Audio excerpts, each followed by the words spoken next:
La hoja espera su ritual semanal. Anímate, ve, nos llama a escuchar. Lectura en voz alta para despegar.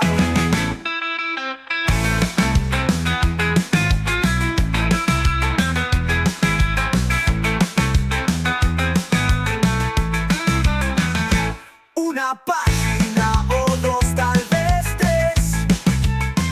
Las palabras bailan. A una tarde, noche de lectura, aquí donde vamos compartiendo la palabra desde este lugar donde hemos tomado esta esquina entre las dos colonias de la Candelaria y también de Santa Inés.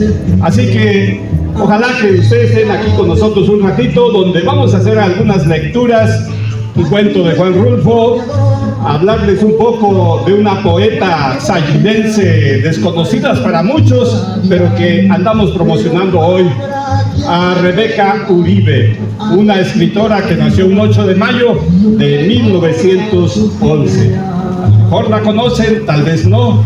Nació por los lavaderos aquí del mismo barrio de la Candelaria. Entonces, pero vamos a ver qué nos cuentan de su historia de Rebeca Uribe. Así que un ratito más e iniciamos la lectura del día de hoy, aquí en esta esquina entre el barrio de la Cande y el barrio de Santa Inés. Somos La Carreta en el Llano, invitándolos a la lectura para que hagamos en nuestra casa una práctica, pues ahora sí vamos a decirlo, aunque se oiga feo, una práctica revolucionaria. Leer en voz alta, una página, dos o tres, pero siempre en voz alta. Así que los invitamos a que nos acompañen y ya de la lectura pueden pasar aquí a los tacos que ya se están preparando. Así pues, vamos a compartir la lectura y después un poquito de alegría entre nosotros. En nuestro caminar por el pueblo en Sayula, queriendo compartir la palabra, queriendo invitar a que leamos en casa, nada más para referencia, les diré que en el año de 2016, un 7 de enero, iniciamos aquí en Sayula con este proyecto que se llama La Carreta en el Llano. A partir de ese año hicimos varias actividades de lectura aquí en el municipio, en el barrio de La Cande, en casi todos los barrios de Sayula. En las orillas siempre hemos ido a leer fuera del centro. Al centro muy pocas veces nos paramos a la lectura, porque la idea es ir al barrio, ahí donde crecimos, ahí donde estamos viviendo, ahí donde dormimos o donde trabajamos. Entonces, en ese caminar, se podría decir que es una actividad voluntaria que hemos ido haciendo nada más por el gusto de conocer a Juan Rulfo y compartirlo a todos ustedes. Pero en ese caminar también fuimos conociendo a otros escritores, y es el caso ahora de Rebeca Uribe, una poeta sayulense que pocos conocíamos. Yo digo que soy uno de los primeros en no conocerla, y por lo tanto una escritora que se llama Silvia Quesada nos trajo en agosto del año pasado esto que ella investigó, y es lo que hoy compartimos con ustedes. La historia de Rebeca Uribe, una mujer que nació en el barrio de La Cande, además, se podría decir, ahí en el barrio de los lavaderos. Si se acuerdan, muchos que ya son más de 50 años saben dónde estaban los lavaderos, y también algunos chavos se pueden dar cuenta dónde está el barrio de los lavaderos, pues por ahí nació esta escritora y poeta Rebeca Uribe, de la que les vamos a leer hoy unos fragmentos, para que ustedes la conozcan y algún día puedan hablar de ella cuando venga algún visitante y les pregunten, ¿hay alguna mujer ilustre? Puedan decir de esta escritora y poeta Rebeca Uribe.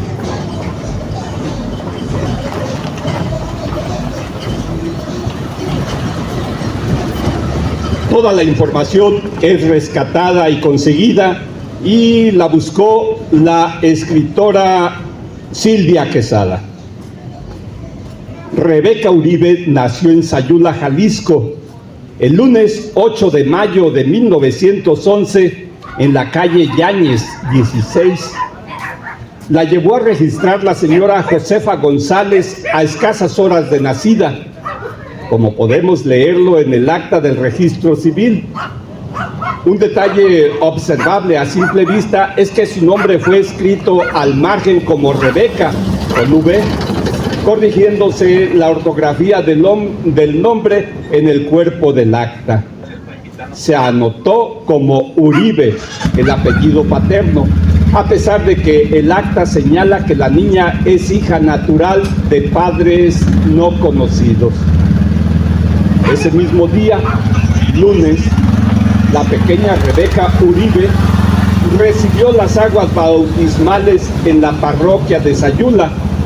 Sus padrinos fueron la propia Josefa González y su esposo Flaviano Villavicencio, quienes ofrecieron al cura el nombre de la madre de la recién nacida, Eloísa Mondragón.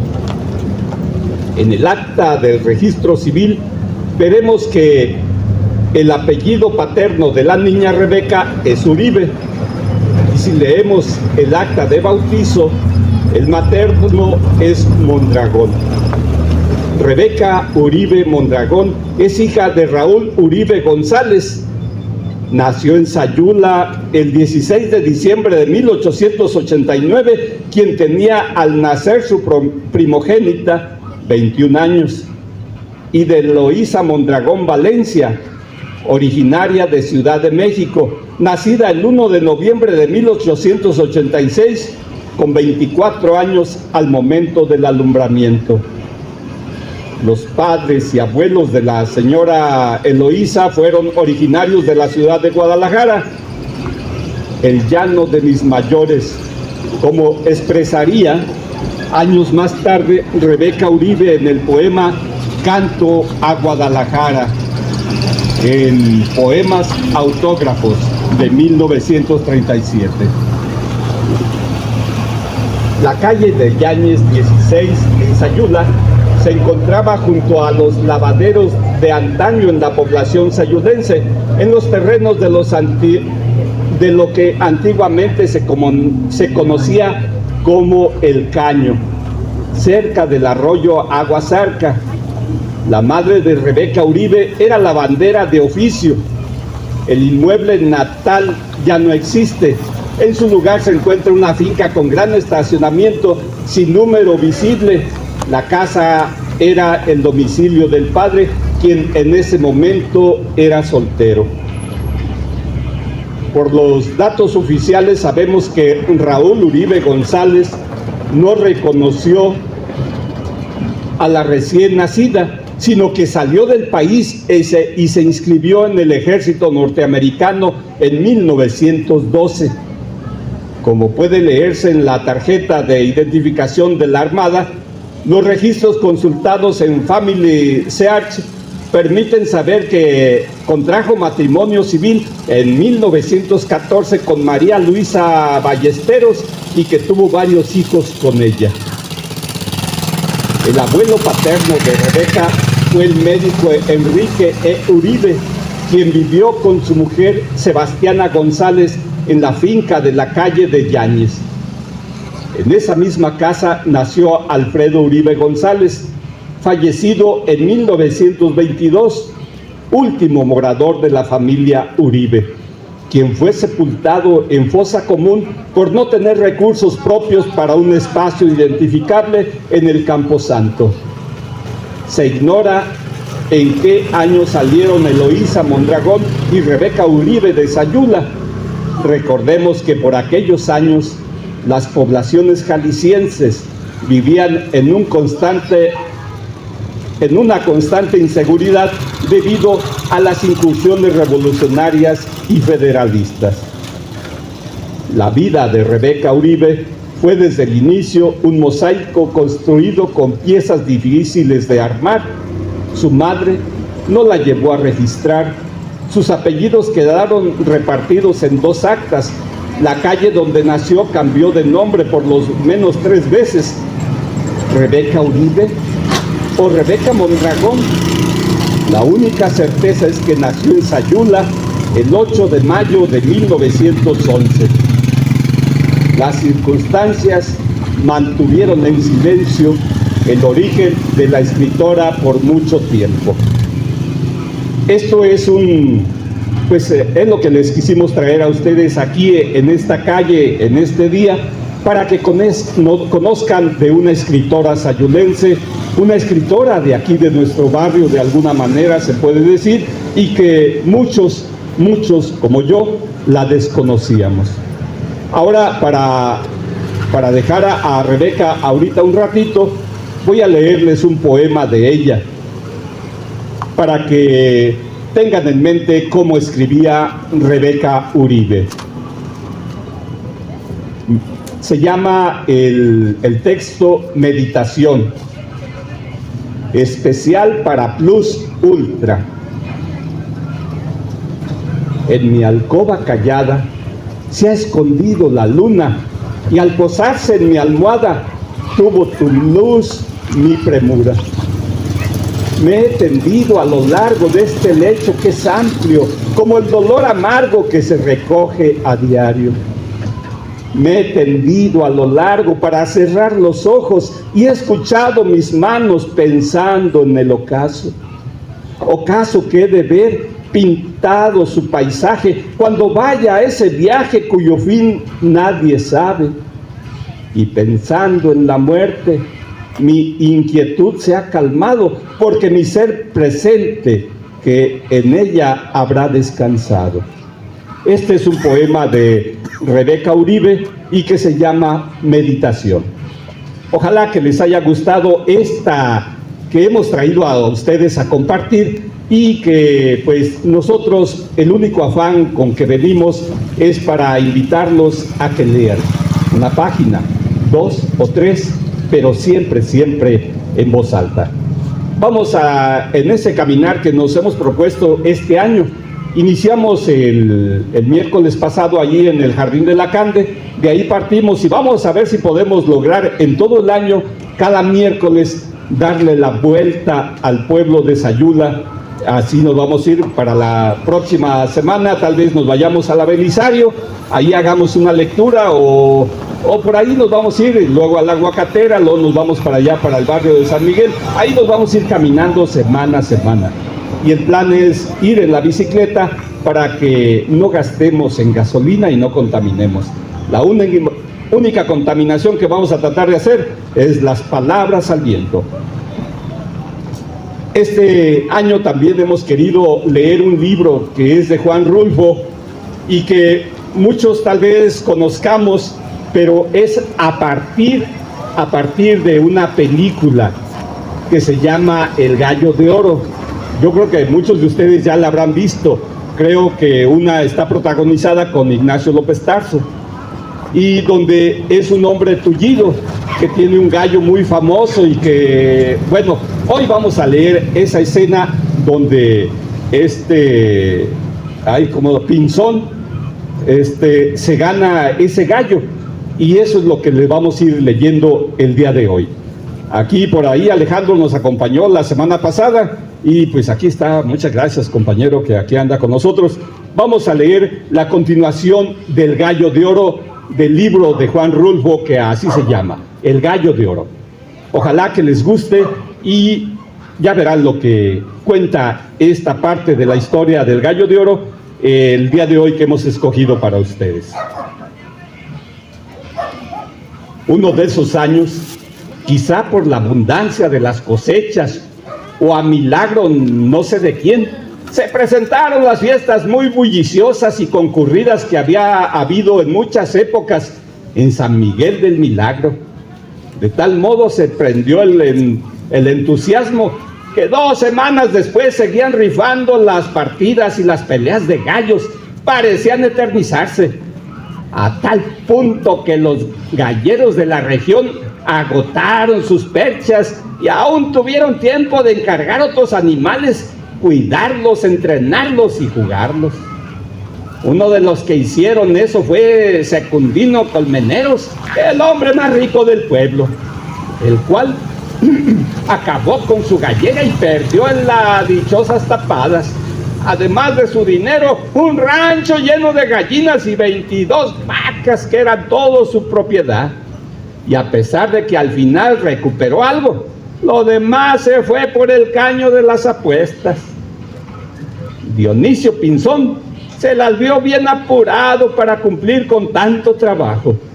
Ya no de pregonero, sino de gritón en el palenque. Consiguió acaparar casi todas las peleas y los últimos días se le oía la voz cansada. Mas no por eso dejó de anunciar a grito abierto los mandatos del sentenciador. Y es que las cosas habían ido tomando altura.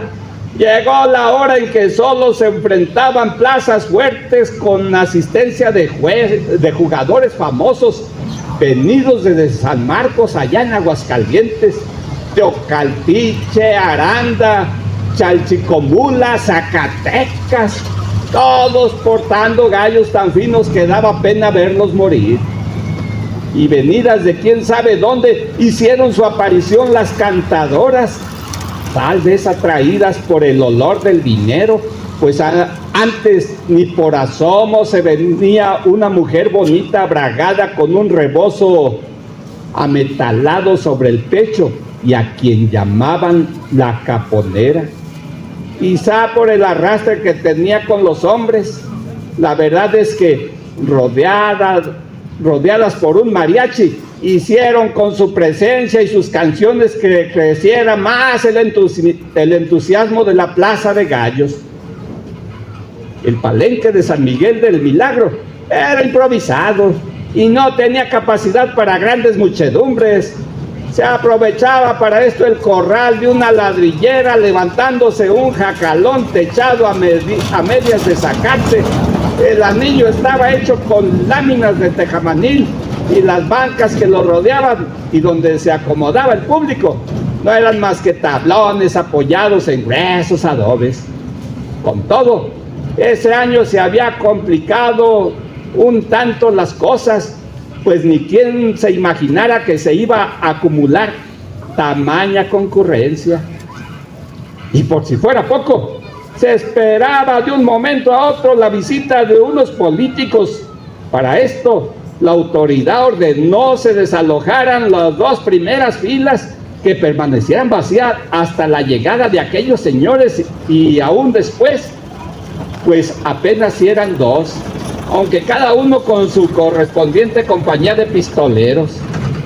Estos se acomodaron en la segunda fila a espaldas de su jefe correspondiente.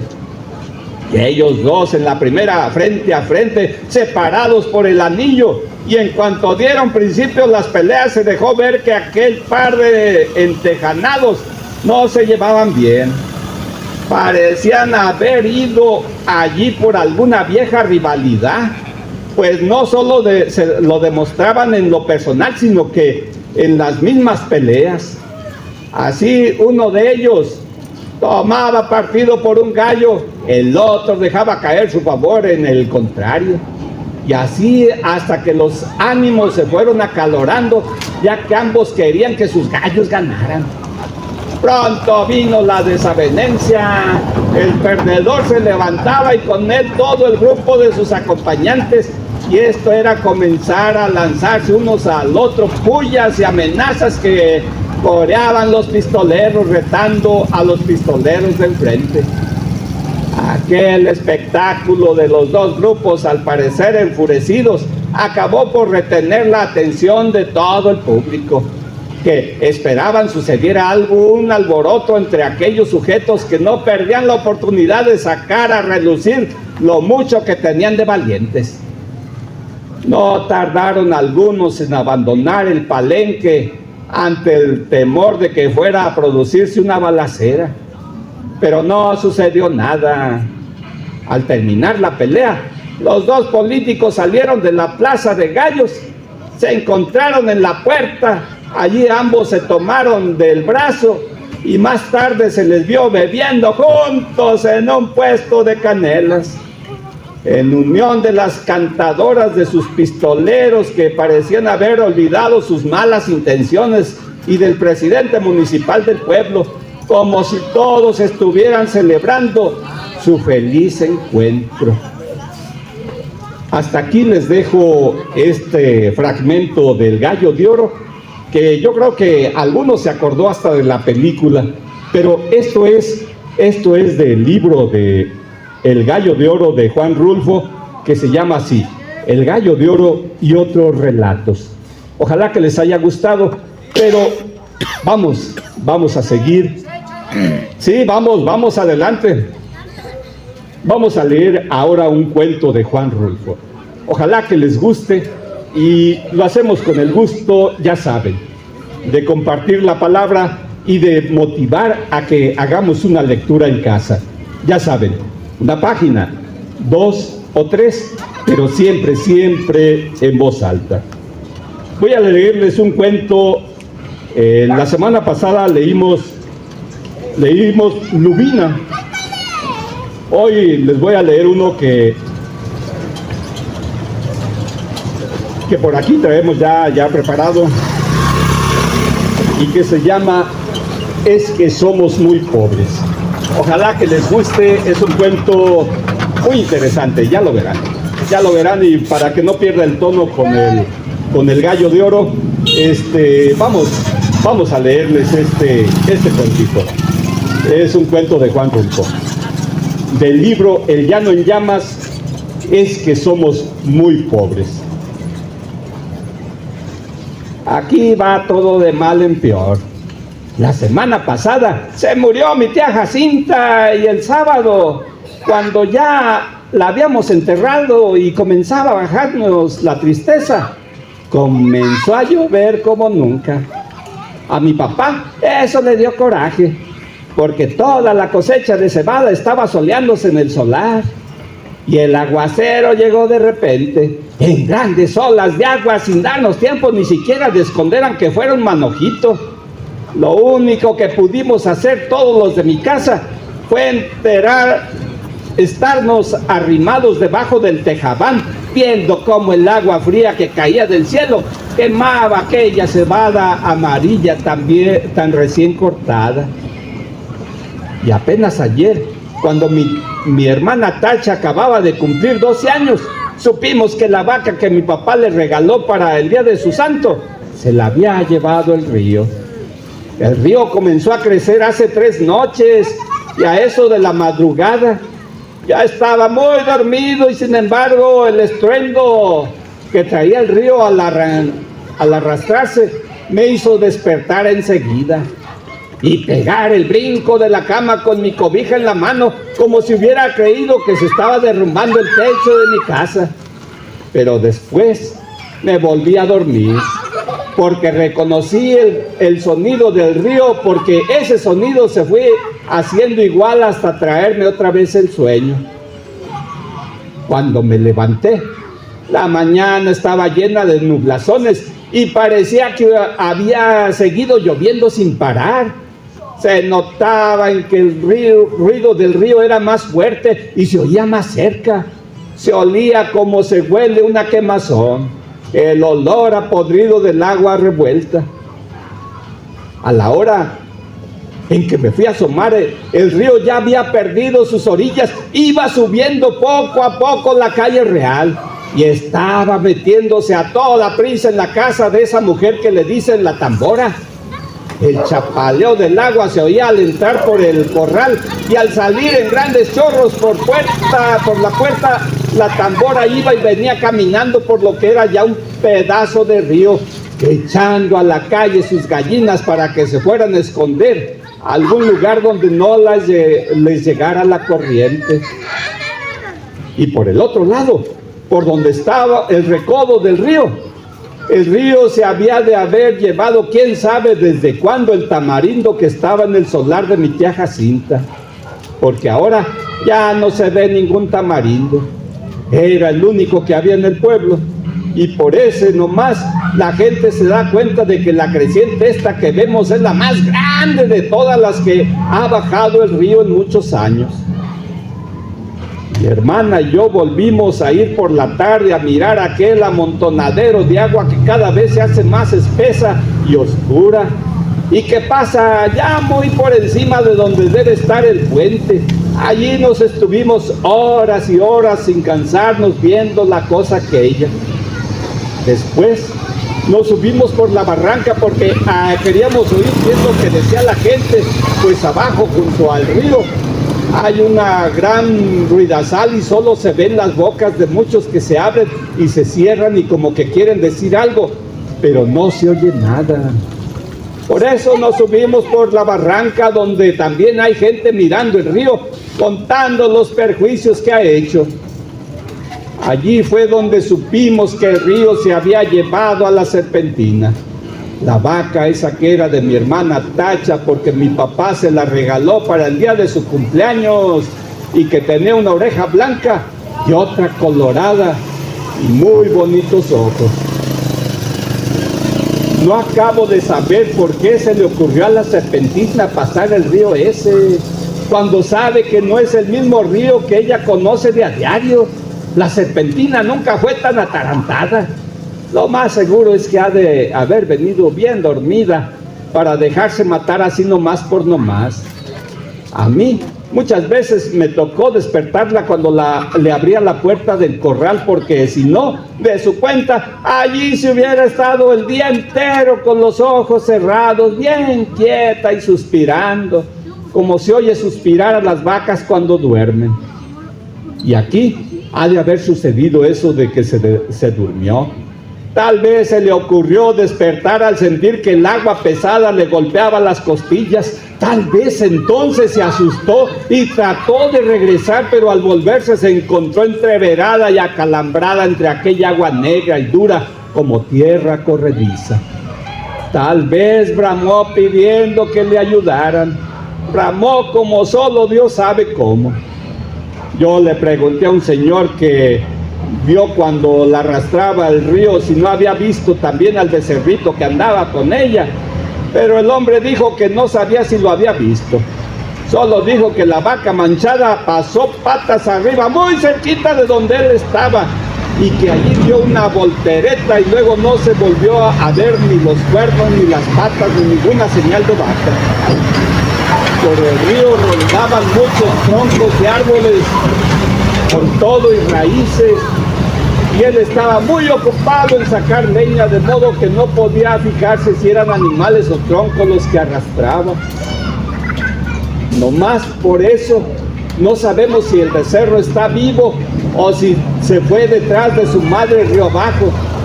Si así fue, que Dios los ampare. La apuración que tienen en mi casa es la que puede suceder el día de mañana, ahora que mi hermana Tacha se quedó sin nada, porque mi papá con muchos trabajos había conseguido a la serpentina desde que era una vaquilla, para dársela a mi hermana con el fin de que ella tuviera un capitalito y no se fuera a ir de piruja como lo hicieron mis otras dos hermanas, las más grandes. Según mi papá, ellas se habían echado a perder porque éramos muy pobres en mi casa y ellas eran muy retobadas. Desde chiquillas ya eran rezongonas. Y tan luego que crecieron les dio por andar con hombres de lo peor, que les enseñaron cosas malas. Ellas aprendieron pronto y entendían muy bien los chiflidos cuando las llamaban a altas horas de la noche. Después salían hasta de día, iban cada rato por agua al río y a veces cuando uno menos se lo esperaba, allí estaban en el corral, revolcándose en el suelo, todas encueradas y cada una con un hombre trepado encima. Entonces mi papá las corrió a las dos. Primero les aguantó todo lo que pudo, pero más tarde ya no pudo aguantarles más y les dio carrera para la calle.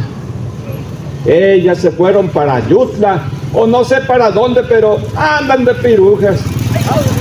Por eso le entra la mortificación a mi papá ahora por la Tacha, que no quiere que vaya a resultar como sus otras dos hermanas, al sentir que se quedó muy pobre viendo la falta de su vaca, viendo que ya no va a tener con qué entretenerse mientras le da por crecer y pueda casarse con un hombre bueno, que la pueda querer para siempre. Y eso ahora va a estar difícil, Con la vaca era distinto, pues no hubiera faltado quien se hiciera el ánimo de casarse con ella, solo por llevarse también aquella vaca tan bonita. La única esperanza que nos queda es que el becerro esté todavía vivo. Ojalá y no se le haya ocurrido pasar el río detrás de su madre, porque si así fue, mi hermana Tacha está tantitito así de retirado de hacerse piruja. Y mamá no quiere. Mi mamá no sabe por qué Dios la ha castigado tanto al darle unas hijas de ese modo, cuando en su familia, desde su abuela para acá, nunca había habido gente mala. Todos fueron criados en el temor de Dios y eran muy obedientes y no le cometían irreverencias a nadie. Todos fueron por el estilo. ¿Quién sabe de dónde le vendrá ese par de hijas suyas a aquel mal ejemplo? Ella no se acuerda, le da vueltas a todos sus recuerdos y no ve claro dónde estuvo su mal o el pecado de nacerle una hija tras otra con la misma mala costumbre. No se acuerda, y cada vez que piensa en ellas llora y dice que Dios las ampare a las dos. Pero mi papá alega que aquello ya no tiene remedio. La peligrosa es la que queda aquí, la Tacha, que va como palo de ocote, crece y que ya tiene unos comienzos de senos que prometen ser como los de sus hermanas, puntiagudos y altos y medios alborotados para llamar la atención. Sí, dice, le llamará los ojos a cualquiera donde quiera que la vean y acabará mal. ¿Cómo que estoy viendo que acabará mal? Esa es la mortificación de mi papá. Y Tacha llora al sentir que su vaca no volverá porque se la ha matado el río. Está aquí a mi lado con su vestidito color de rosa, mirando el río desde la barranca y sin dejar de llorar. Por su cara corren chorretes de agua sucia como si el río se hubiera metido dentro de ella. Yo la abrazo tratando de consolarla, pero ella no entiende. Llora con más ganas.